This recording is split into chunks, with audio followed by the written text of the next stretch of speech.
This is a special bonus episode of the Buckeyes Tomorrow Morning podcast. Going to be hearing from your good buddy and mine, Ross Fulton, the X's and O's guru at BuckeyeHuddle.com. This is actually an episode we dropped immediately after Ohio State's 32-31 loss at Oregon earlier in the season. Obviously, there is a lot to learn from this game, and a bunch of stuff has changed. And we're going to be talking to Ross about some of the stuff that has changed since this game happened and since this show originally aired. But right now, going to let you take a listen or a look at what Ross had to say immediately after that game. Obviously, a lot of insight to come out of a head-to-head matchup that we're going to see a rematch of coming up. So we're going to start with the Ohio State offense. The defensive show will get posted a little bit later on today, just to give things a little time to space out in your feed. I know a lot of folks are traveling this week. A lot of folks are going to have plenty of time to kill, a nice quiet day. So great chance to get caught up, get a little bit of insight on what to expect from the Ohio State Buckeyes offense against Oregon in the Rose Bowl.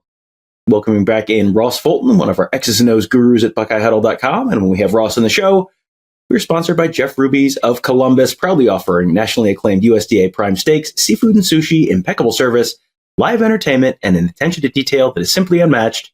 Just go to jeffruby.com/Columbus to check out the menu and make a reservation today. Last time we had Ross on the show and we talked about the Ohio State defense. I am guessing most of our audience did not have an extremely good time watching that show. Today we're talking about the performance of the Ohio State offense against Oregon. That went quite a bit better than the defense did. We're going to start, Ross, with the run game. Some of the things that worked well, some of the things that didn't work well, because there was sort of a mixed bag on offense. What was it that worked? I guess let's start with the first one. We're going to start with duo wineback. This is something we've talked about before. Talked about wineback at times in the past, but how did this work against the Oregon Ducks? Yeah, I would say overall it was a pretty strong offensive performance. I mean, I think there were 3 punts, and if I'm remembering correctly, one was when Trey Henderson had the first down and seemingly gave it up to go sideways. One was when Will Howard fumbled the snap on 3rd and short, and then I think the third one was also because of self-inflicted wounds. So Ohio State moved the ball pretty well.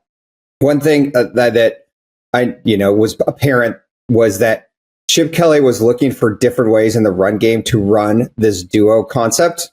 I grabbed this one because it was interesting. We could talk about short yardage as well, but duo is basically down blocking without a puller. So it's power without a puller, right? So you're trying to get down blocks. The running back is then going to read the Mike linebacker. So in this clip, number 30, and if he comes inside, the running back's going to bounce. You're trying to make the Mike wrong.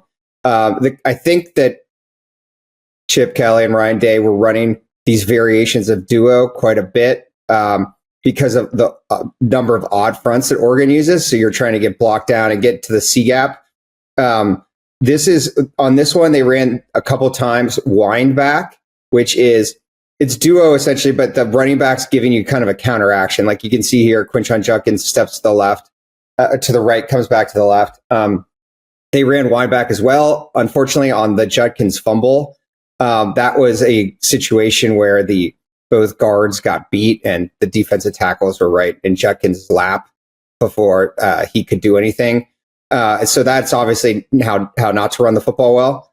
But this one, they added another element to it, which is this double bonus. So you're basically getting 2 pullers with the wide receivers, including bringing walk on into the game to get sort of the extra size body in there. And so they're going to kind of come around. So everyone's blocking all the way down. Both receivers are coming around, getting enough of the Mike linebacker to free this up. This was I think like a 3rd and 3 play. Ohio State again was very good in short yardage and goal line situations. For all the concern about that in the past, we obviously see this play here.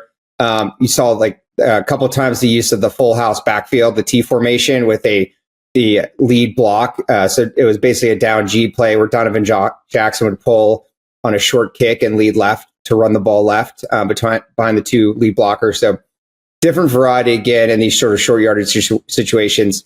But yes, lots of duo. I mean, the downside to this kind of play, and this maybe gets into the yardage play or explosiveness or lack thereof in the run game, is duo is not, I do not personally think, at least the best design to get the ball in space because you got a lot of bodies in there, right? You're trying to get all these down blocks.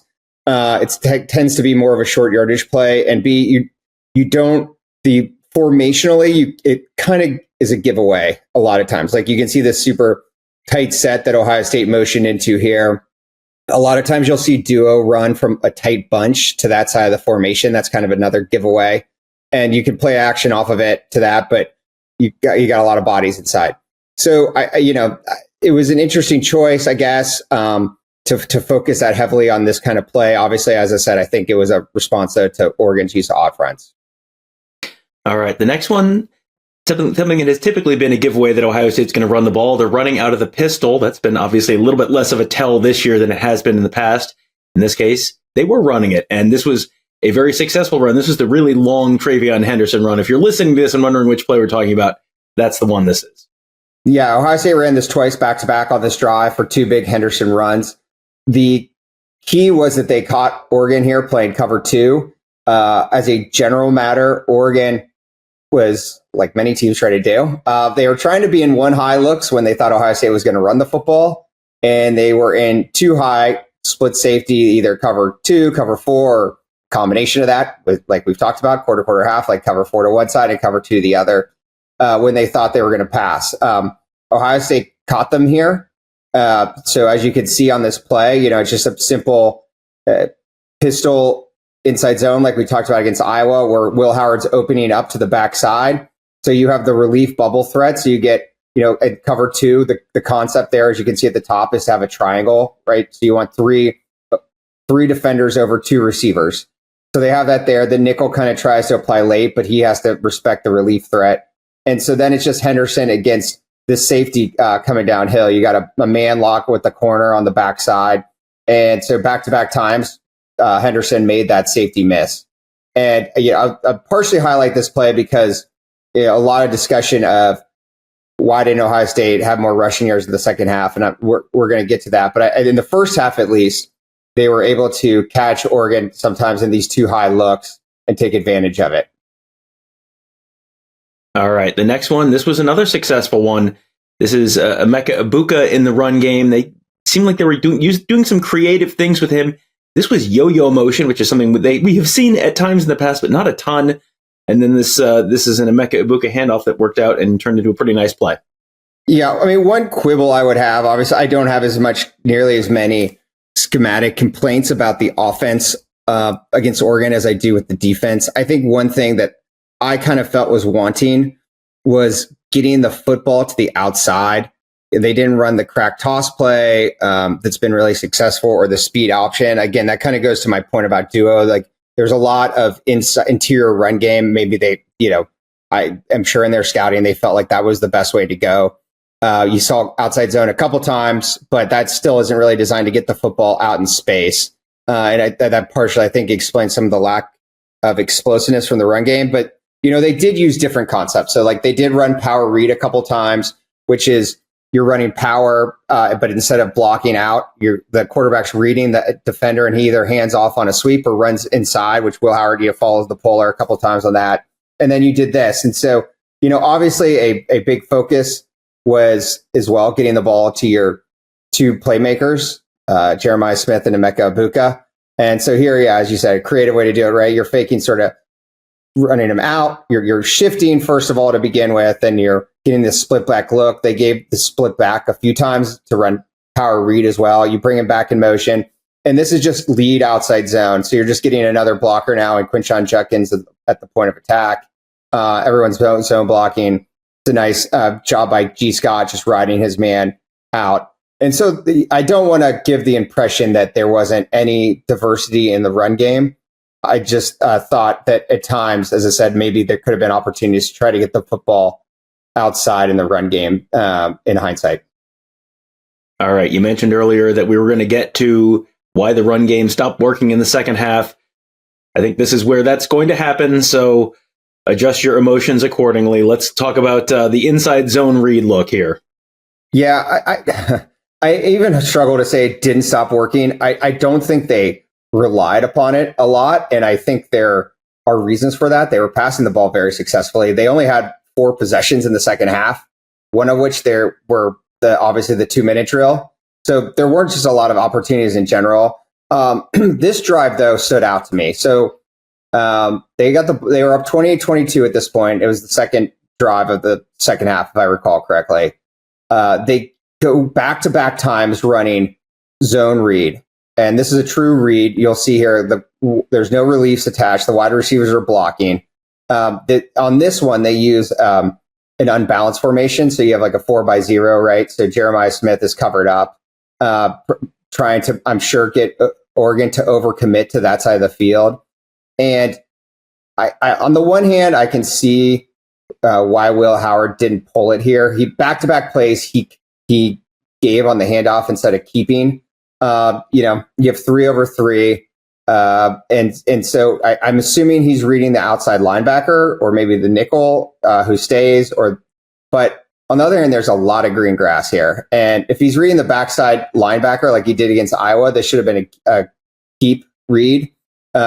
Oregon, obviously, in response to this 3 over 3, they bring a corner blitz. They bring the safety down aggressively. There's just not a lot of numbers. So next play, they run the same thing. It's a different look from Oregon, but similar issues. So I think that's where Ohio State was then like 3rd or 2 or 3rd and 3. That's where Will Howard dropped the snap. Again, I'd say these are minor quibbles. In hindsight, I would say maybe could have been trying to go for the throat there a little bit more, up 6. But I just thought that there's a lot of, and maybe the thought was we're going to get Will Howard in space right here with 3 blockers. It just did not seem like either Oregon muddied the reads for him or it didn't come off exactly as they wanted. And so I just thought in the second half, the run game, it really just kind of took a back seat in general, although it still served its purpose, as I'll show a couple times here, of play action and reliefs. There was one where, a couple reliefs, they hit a second level RPO on another glance route again. And so, those are extensions of the run game. Well, you mentioned the pass game worked pretty well. Will Howard completed 80% of his passes, more than 300 yards, 2 touchdowns. I mean, that was a pretty good day through the air for him.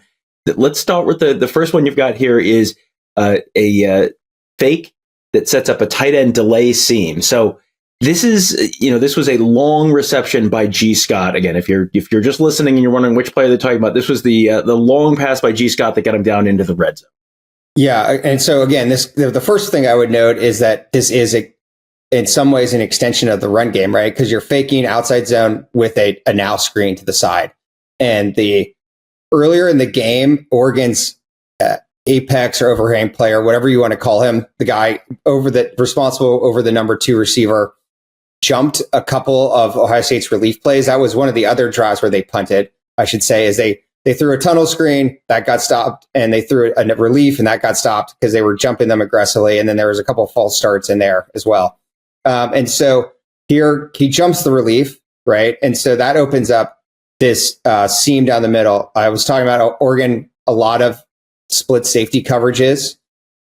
They were a lot of either cover 2 or cover 4 or mixes, right? And you're trying to but these cover 2 looks, unless you're running Tampa with a deep middle guy, you have this seam in the middle of the field. And so, as I said, G. Scott at least shows that he's trying to get his outside zone steps to begin with. You're seeing this quite a bit in the NFL as well. And then he releases up the seam. And so Will Howard is first looking at Jeremiah Smith to the boundary. But Oregon in cover 2, they carry that receiver or cover 4. But that opens up this big hole in the middle. And so, all game, it was looking for different ways to get to a few concepts. And this 3 verticals, once you look at the bottom there as well. So against a cover 2 or split safeties, you're basically trying to get 3 receivers against their 2 deep safeties. And this was one of the ways they did it off the run game. Well, here's another look at 3 verticals. Everyone always thinks of 4 verts. That's the famous air raid concept. 3 verticals. This worked again in the next one. This was the Emeka Ibuka touchdown, the reception that he had. Yeah, I say, yeah. So you like to run 4 verticals against cover 3 because you get 4 on 3, and 3 verticals against cover 2 because you get 3 on 2. So this is a really nice design. Again, so the concept, right, of a cover 4 or cover 2 is you want to be +1 to the receiver side. Ohio State is in trips here, and a common cover 4 trips check, this is a cover 4 look, is against trips is you play like the Saban people call it stubby. It's called special sometimes. Basically, all it means is you're going to play man-to-man on the outside number 1 receiver. And then inside of that, you're going to play essentially cover 2 on the 2 and 3 receiver. So the guy's playing the flat, you have someone over the top. And Ohio State with this look just messes with those reads. Again, give the run fake, right? So again, that apex defender between G. Scott and Emeka Egbuka, he's drawn to the run fake. And we talked about the Dylan Gabriel run thread. He also has responsibility here if this is a zone read play, right? So when we talk about the run game, it has multiple impacts. But so as I said, like assuming this is stubby, like that corner to the outside has Jeremiah Smith one-on-one, or excuse me, Colonel Tate. And so he carries. The problem with that, though, is they switch, right? So now Emeka Egbuka becomes the outside receiver. And so either the cornerback and safety need to switch, or that safety has a really tough job getting over the top. And you can also see Oregon bust the coverage because G. Scott's also wide open down the seam again on the clip. But this is a great throw and ball from Will Howard. They ran these kind of wheel routes to Emeka Egbuka a few different situations, and he dropped in the bucket each time. In fact, they tried to set up again the second to last play of the game. When they actually had Egbuka and Will Howard's arm was hit on that play, if people recall. Otherwise, that could have been a completion of sort of one of those many what ifs on that last drive. But all game, they had a few key concepts that they were using against these split safety looks. Whether it was this wheel route to 3 verticals, or the next concept I'll show you with sort of the smash and double digs. All right, well, let's get right to the smash and double digs. This is a spoke concept. I know that because it says so in the notes. Ross, walk us through the spoke concept. You talked about except against the Tampa defense earlier, and this is going up against the Tampa defense, but this also ends up working. Yeah, I don't know why Ryan Day has called it spoke. Excuse me. Long story short, it's basically putting like a smash or China concept to one side, which is just like a corner route with a flat route. So you get like the vertical stretch to one side. And then with these like 2 digs to the other side, which creates a horizontal stretch. So, right, like Ryan Day likes to use the term, what does he say? You run away from man coverage and you find the holes and stretch zone coverage. And so they have ways to do that, right? And so they ran this a lot. Again, this is a Tampa 2 look from Oregon. And so again, the Tampa 2, right, where you drop the hole defender, is designed to take away those G. Scott, those middle of the field throws like I showed earlier. Oregon has a nice disguise here. Like this is similar to what Michigan has done a lot against Ohio State the last few years, where they show single high and then they're going to drop to a non-traditional Tampa. It just means you're like bringing different guys. Instead of having your 2 safeties as your 2 deep defenders, here they're dropping 1 nickel as the deep defender, the other safety's the pole runner in the middle. But this is a good concept designed for cover 2. Like a smash is a quintessential cover 2 beater because you're getting, you have a squat corner to the number 7 to the boundary, and you're stretching him vertically, right? So he has to worry both about that flat route coming from the running back and then Jeremiah Smith on the corner. And then you're trying to hold the backside safeties with those 2 dig routes. This was a big 3rd and 7 throw here. Will Howard had a number of big 3rd and long conversions where Ohio State was in known pass situations that I thought he handled really well. The other thing to note about this play we can talk about is down at the bottom, Oregon runs a eat stunt, which is end first, then the tackle loops around, as opposed to a tech stunt, which is where the tackle goes first, then the end, you put the first letter of whoever's going first. But anyways, obviously Ohio State's lost Josh Simmons. They did a lot to protect Zen in the pass game at left tackle. Like you saw quite a few 6 and 7 man protections where they could full slide the line or slide down and get a tight end, blocking down. But Oregon threw a lot at them, like as opposed to the problems we talked about with Ohio State not moving up front.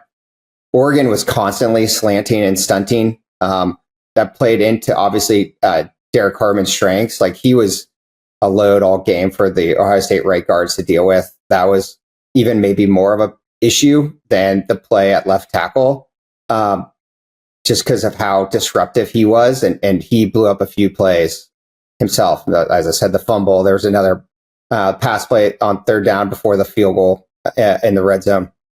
But here, they're in a 5-man protection. And so Zen does not have a lot of help.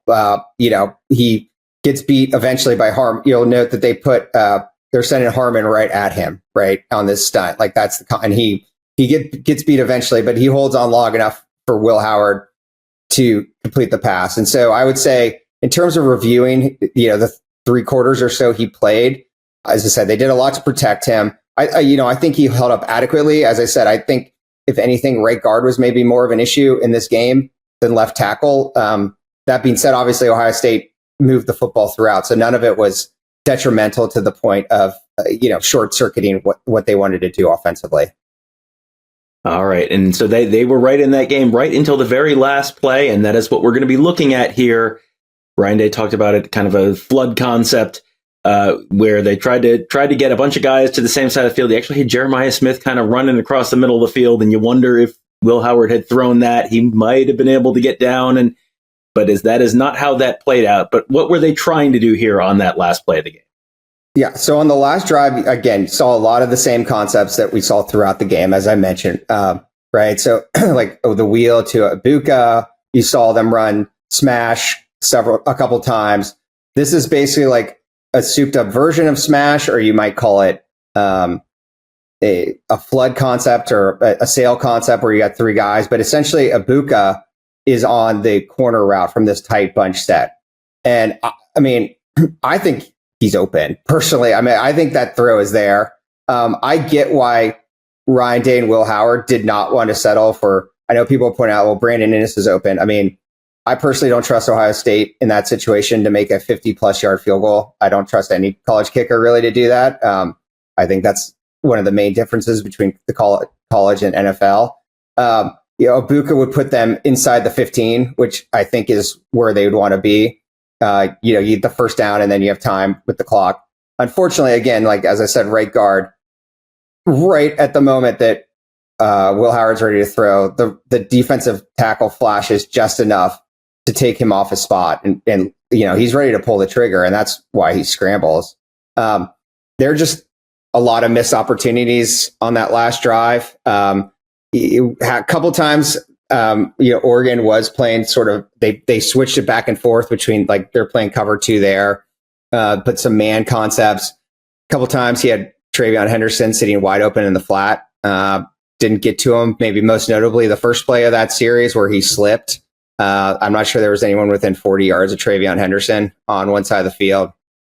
Obviously the offensive pass interference, the 12 men. I mean, there was a series of, what ifs there. I think it was, again, I think it showed the effectiveness of the Ohio State passing game throughout the day, that knowing they had to pass and in a first or second and 20 hole, they were able to dig themselves out of it and get to where they were, just hitting those, some of these core concepts, as I said, that we talked about against split safety coverage. But I think, again, it's sort of a what if game, and, mistakes. And obviously both teams have mistakes, but a couple of, ill-timed drop snap, ill-timed slip, ill-timed not just getting pass protection, holding up for a half a second longer, as you said, makes you wonder what, if they could have gotten the kickoff. But I guess that's how it goes when it's that close of a game on the road. Yeah, definitely a game that went down to the very, very fine details and the bounces here and the bounces there. Probably not the last time we will get a chance to see Ohio State and Oregon play this season. Certainly seems like there's at least a decent possibility we will get part 2 and potentially even part 3. I will put my hand up, sign me up. I will take another one of those games right now. The first one was fantastic. Second one could be even better with even more on the line. So thank you to Ross for that breakdown. Thank you also to our friends at Jeff Ruby Steakhouse, the award-winning upscale steakhouse in downtown Columbus, named one of the top 50 steakhouses in America by Food Network.